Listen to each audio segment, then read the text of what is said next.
There are days when my life feels like a room that has become too full. Too many thoughts, too many tasks, too many expectations overlapping like voices. I try to concentrate, but my mind jumps around like leaves in the wind. And sometimes I wonder why. Despite all my efforts, I can't find a clear rhythm. Why my daily life feels chaotic, even though I long so deeply for calm. Maybe you know this moment too.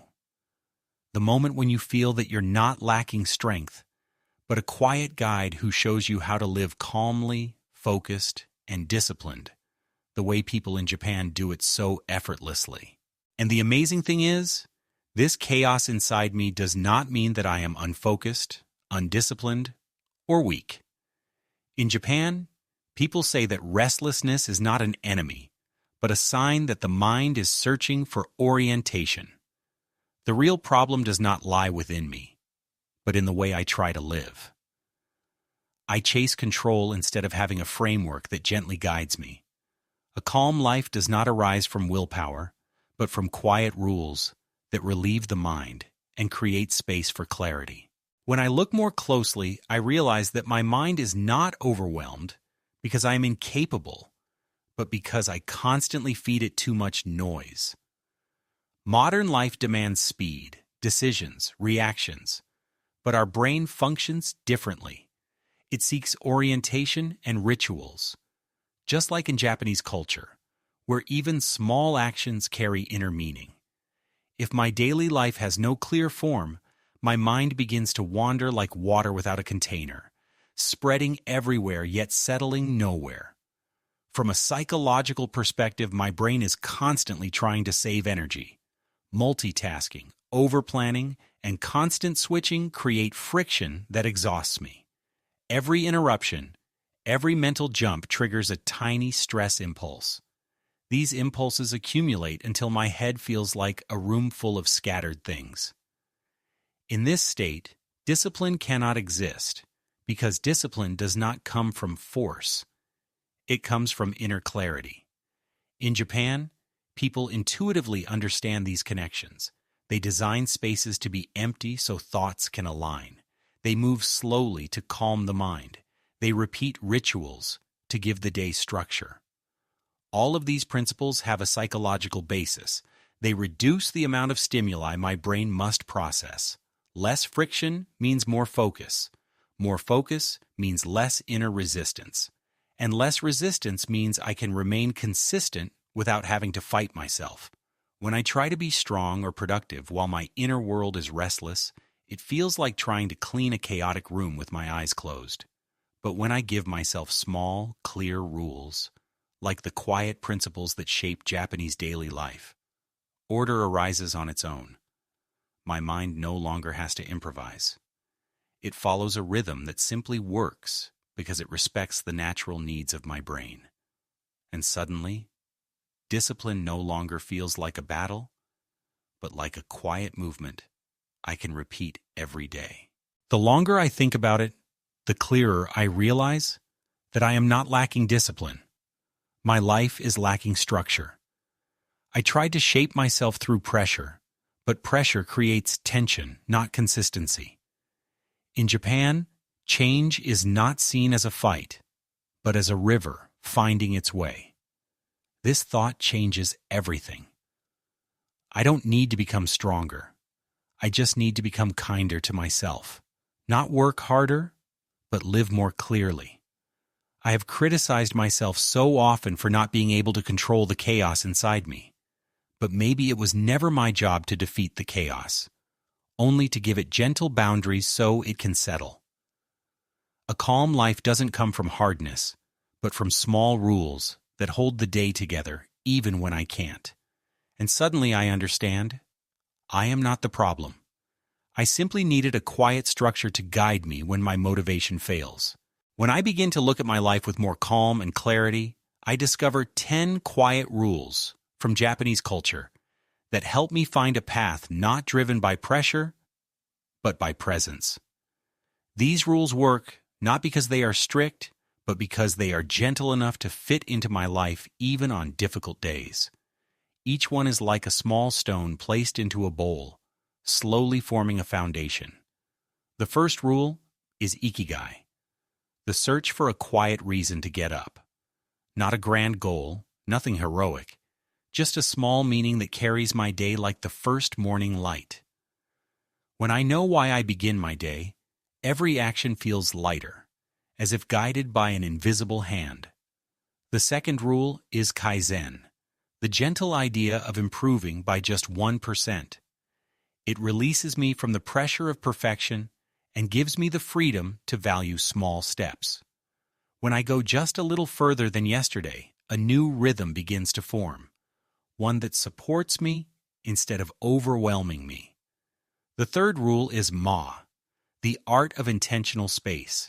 In a culture that knows the beauty of emptiness, people understand that clarity comes not from adding more, but from taking away what is unnecessary. When I leave space in my thoughts, answers appear that I couldn't hear through the noise before. This space becomes a place where my focus can breathe again. The fourth rule is wabi-sabi, the quiet acceptance of imperfection. When I stop demanding perfection from myself, I finally see the peace in simplicity. Mistakes stop being setbacks and become traces of a path that makes me more human. The more I accept, the less resistance I feel inside. The fifth rule is usuji, the ritual of cleaning. Not to appear tidy, but to relieve the mind. When I clear my space, something inside me clears as well. A tidy table feels like a new beginning. An ordered room makes my thoughts shine, as if someone opened a window. The sixth rule is Shinrin-yoku, the gentle immersion in nature. A few minutes among trees, the scent of wood, a breeze on my skin. These small moments act like medicine that brings me back into my body. When I breathe in nature, my inner world quiets and my focus sharpens. The seventh rule is Hara Hachibu, mindful eating until 80% full. This old wisdom from Okinawa reminds me that a calm life doesn't come from excess, but from sensing enough.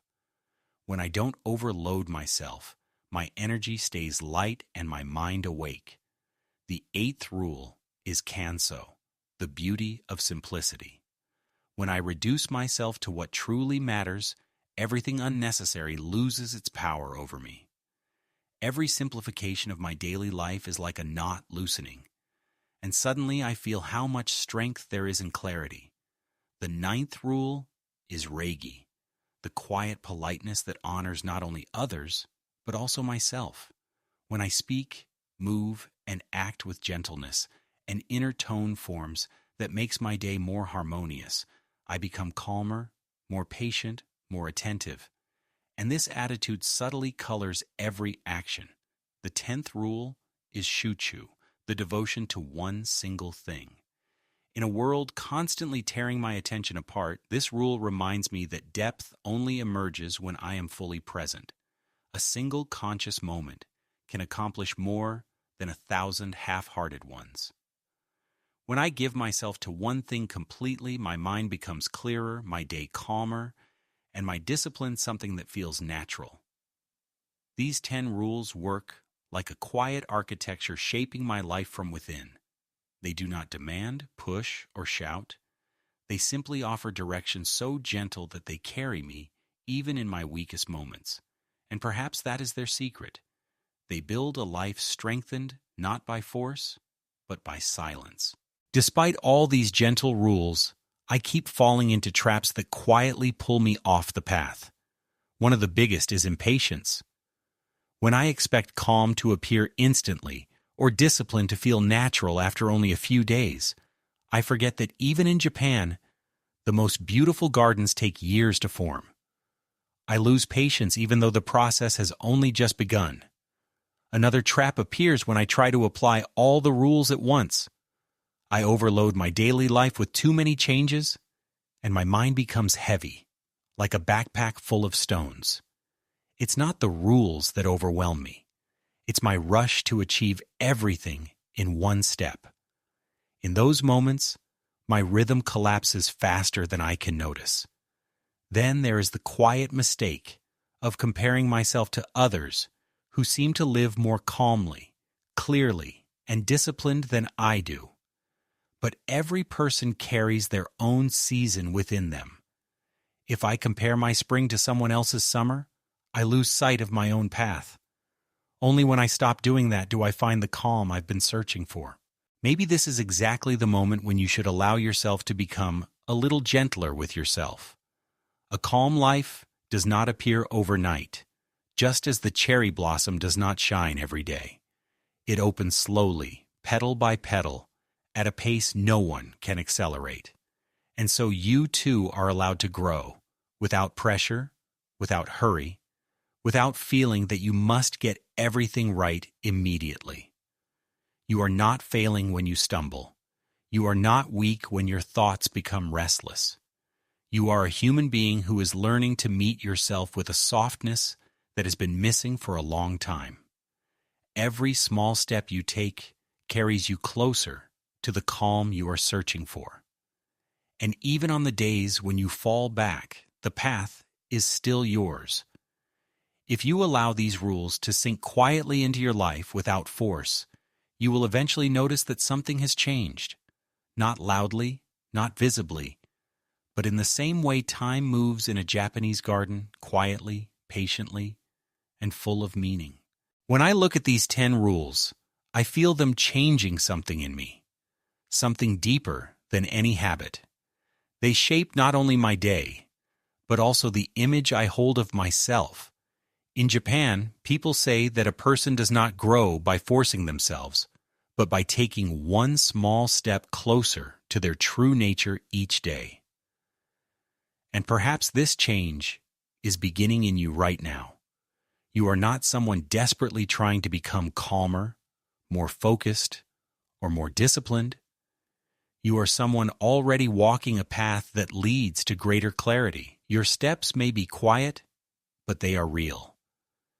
And with every breath you take more consciously, a new kind of strength begins to form within you.